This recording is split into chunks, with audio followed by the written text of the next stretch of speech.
Father of the bride, o guest of the bride. Ang masalimuot na araw ng kasal ni Claudia Barreto.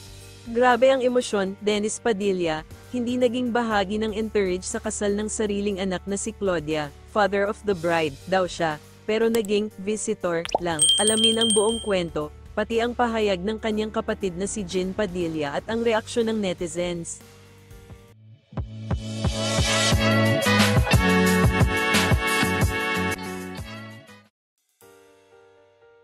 Isang kasal na dapat sana'y puno ng pagmamahal, pagkakaisa, at saya, ngunit nauwi sa isang matinding emosyonal na dagok para sa ama ng bride. Ito ang masalimuot na kwento ng kasal ni Claudia Barreto, kung saan ang sariling ama niyang si Dennis Padilla ay tila naging isang bisita lamang sa napakahalagang araw ng kanyang anak.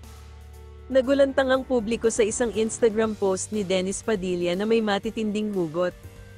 "Grabe kayo, nabudol niyo ako, father of the bride naging visitor, galing ninyo, sagad sa buto." Sa comment section, isang netizen ang nagtanong kung sino ang ikinasal, at mabilis na sinagot ito ni Dennis, "Claudia kanina." Dito na nagsimulang uminit ang usapan online, hati ang reaksyon ng mga netizens, may mga umunawa sa naramdaman ng isang ama na tila na isang tabi, habang may ilan namang nagsabing hindi tama ang muling paglalabas ni Dennis ng sama ng loob sa social media. "Pinahiya mo na naman ang anak mo sa araw ng kanyang kasal," ani ng isang netizen. "What do you expect? Sa isang Barreto ka humihingi ng host seat," dagdag pa ng isa.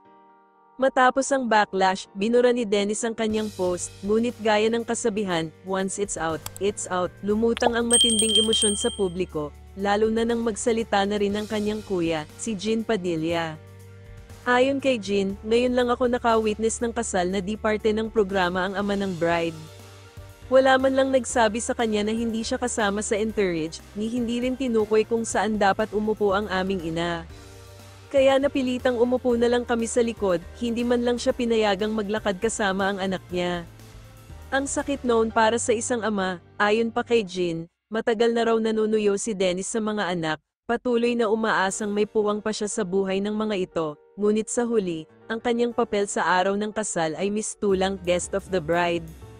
Isa itong paalala na ang bawat kwento sa likod ng isang kasal ay hindi palaging masaya, may mga hindi nakikitang sugat, may mga damdaming hindi nabibigyan ng puwang, kaya tanong ng marami, hindi ba dapat sa isang kasal, ang pagkakabuo ng pamilya ang tunay na selebrasyon?